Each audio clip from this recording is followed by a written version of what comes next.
Hey guys, Nathan from Arms of Elm here with another custom saber reveal. Now this saber that we're about to take a look at is a little bit of something that was never really on my radar. If you remember back to when I did the Darth Vader Hasbro conversion, that saber turned out great in the end, but it took a little bit to get there. If you follow me on Instagram, you would have, or even on Facebook, you would have seen this, but long story short, I ordered the LED that was intended to go in that hilt from LED Supply, and they didn't exactly come through for me. They didn't come through for me on two different occasions, so I wasn't too pleased. But the end result was that I ended up having to source the LED for that saber from the Custom Saber Shop, like I should have from the get-go, and I had an LED left over from LED Supply. Now the LED that they had sent me was a Tri-Cree amber, red, and white. I had asked for a deep red or a photo red, white for the Vader, and for some reason I ended up with this. So I'm thinking, what am I going to do with this LED that I've got laying around? It wasn't exactly like I'd wanted to do an orange saber right now. Generally orange isn't the most impressive color when it comes to sabers. It doesn't look that bright, so I was just like, well, what am I going to do? So I kind of got looking around, and I already had another order that I needed to place with Ultrasabers in order to well, I had another local commission that required a hilt, and so I was in the midst of ordering. I wanted to combine shipping on a couple of different things, and I started looking around like, well, what would go with the orange LED? Turns out I opted for the Raven. Now, as you can see, the Raven is somewhat of a clone of one of the Starkiller hilts from the Force Unleashed video game. The Galen Merrick's, I guess they call this a Sith Stalker hilt. And on this one, I've done a number of different customizations. First of all, as you can probably see, we've got a nice powder coat. So there are three. This is really, I think, the first time I've done a three-color powder coat. And what we've got here is a kind of I don't know how well it's going to show up on the camera. It looks like it's doing pretty well. But basically a dark base coat, dark gray, silver, whatever you want to call it, kind of a gunmetal base coat. And then on top of that, you can see the styling here around the switch section, which kind of replicates the Death Star wall lighting. I love doing that on hilts because I think it adds a lot, but it's also like not overbearing or too busy. It just looks right. And then down here, we've got kind of a dark copper on the rings there. So some really cool powder coating on this one. A little bit more involved than some of the others I've done. And then coming to the front, I powder coated in the recesses here and up here with that same coppery color that extends onto the front of the emitter. Turned out really nice. The copper in some places clumped up a little bit. I'm not sure if it just had to do with the humidity around here. It's gotten very, very warm within the past couple of weeks. But nevertheless, it still looks really, really nice. The other thing I did was, and this is going to be probably very tough to see on the camera, I think you can kind of see it. I went ahead and used steel wool to brush the exposed, or the stuff that was still in the aluminum that was still in the white, so to speak, because my honest opinion here is that Ultrasabers aluminum, whatever they're using, whatever grade, isn't just, I'm not thrilled with it.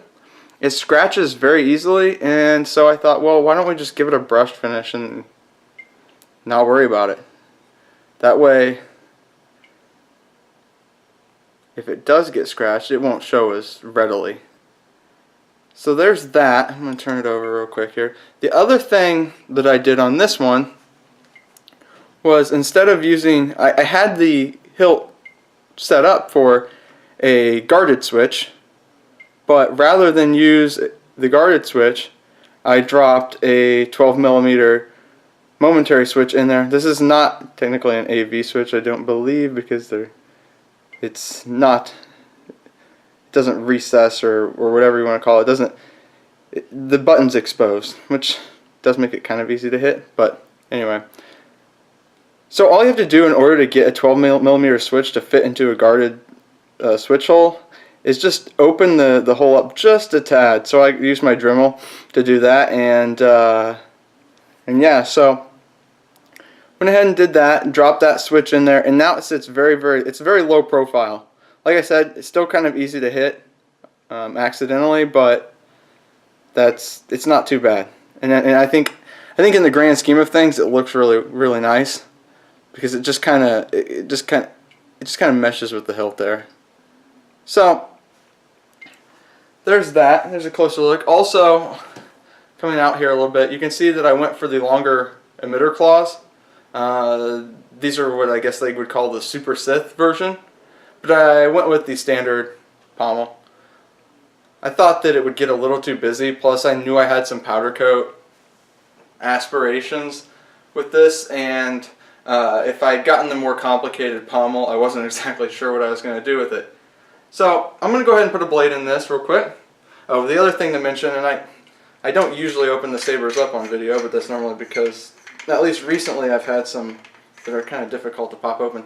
This is one of the easiest hilts to install, and I think I've ever done. Part of that is because the switch is so far up here, you've got an open tube of about, I mean, what is this, like 7 or 8 inches, just to cram the wires. I mean, it's actually extremely simple. And then in here, you can see this is just the basic MHS V6 chassis, 18650 lithium ion, and I forgot to mention earlier, we've got a Nano Biscotte V3 with a 2-watt bass speaker, all from the custom saber shop. So this will hopefully be my, and in fact I'm certain it will be, my final Nano Biscotte V3 build. It's the last one I've got, and anything I order from here on out will be V4s.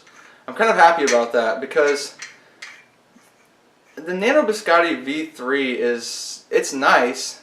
Certainly I tend to favor Plector Labs boards, and it's usually the one I would build on. However, I don't love the motion sensitivity of it. In fact, it's kind of on the lower end as far as like even the Plector boards, the NEC boards. Just when it comes to motion sensitivity, it just takes too much tweaking. I can pop a Pico Crumble in a saber and it's ready to rock. It requires no configuration. It's almost perfect. But when it comes to like a Nano Biscotte, which is a more fully featured board, this one, it takes a little bit. And then this hilt, which I thought was going to work out perfectly because it sits lower in the overall hilt, that it would work out really nicely, but it actually required way more tweaking than I thought. I'm hoping that using the V4 Nano Biscotte, that with the new motion sensor, which I've seen in videos and from afar and stuff, that it is much better. I'm hoping that that's the case on future builds. This one took, like I said, just took way too much tweaking. I'm going to go ahead and put a blade in here. This is an Ultrasabers Ultra Edge mid-grade blade. Generally speaking, my favorite, I guess you could call it, it's not really a budget blade, but it's not quite as pricey as maybe like my overall favorite, which is currently the Sabers Starlight blade. This is a good alternative. This is a 36-inch, by the way, which honestly in this hilt you almost have to have a 36-inch blade, because these claws take up, I mean, that's probably another 7 inches, 8 inches or so of blade that's kind of covered up by the claws. So if you're gonna, I mean, you could use a 32-inch in this. I just think it's gonna look kind of weird, and I mean, it ends like right here. And so you don't have a whole lot of blade to work with once you get past the claws. Now if you go with the standard claws that are about 2 inches shorter than these, hey, maybe that would work.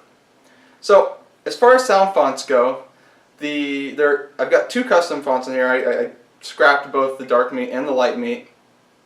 In bank 1, I've got Vengeance Starkiller from Forzy, and then in bank 2, Hurricane from Lord Blaco. Both are really, really good for this hill. Obviously, the Vengeance Starkiller is just like it's essentially made for this hill. And then the Hurricane has like a really staticky electric sound to it that allows me to do some fun stuff with the flicker that I wouldn't normally be able to do with a more stable sounding font.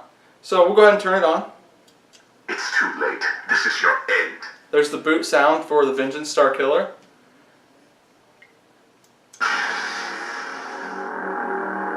And it's really cool. It doesn't have the most powerful activation or power on sound,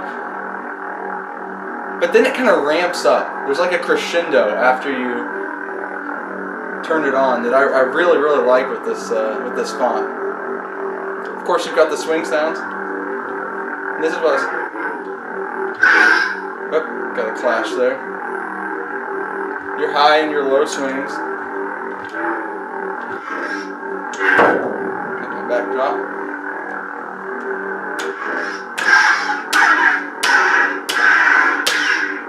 And you'll notice, I mean, it may be a little bit difficult to see here, but on this guy, on both fonts, let me go ahead and turn this off for a moment. On both fonts, I went ahead and actually shortened the duration of the flash on clash effect. I noticed when I was working on the NEC Spark 2 board that the flash on clash, at least the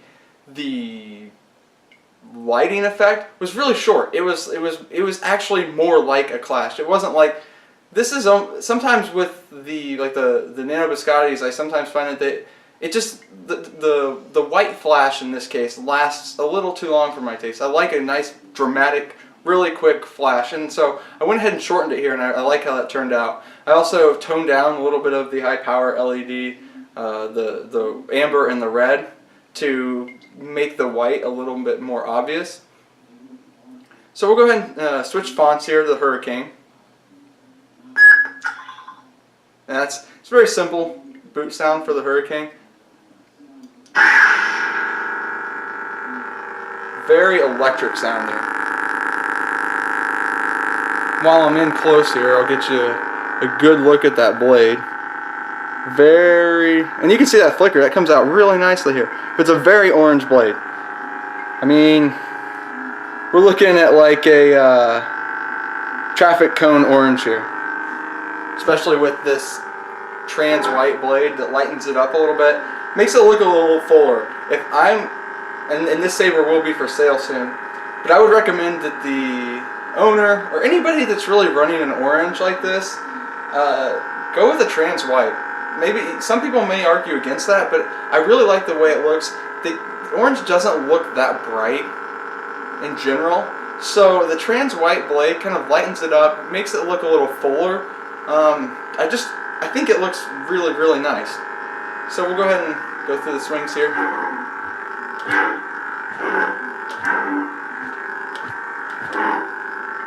Got the standard swings there. And you can hear that hiss. Most of the clashes have that with this Hurricane. Great font, another great font by Lord Blaco. I'm a big fan of the stuff he does. So we will go ahead and turn this off.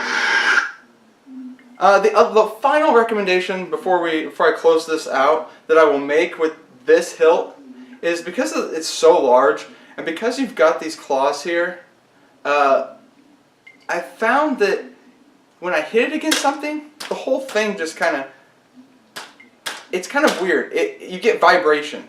The blade depth isn't super deep. You're maybe looking, if you look here, it's one of the rare Ultrasabers hilts that has set screws for both the LED and the blade.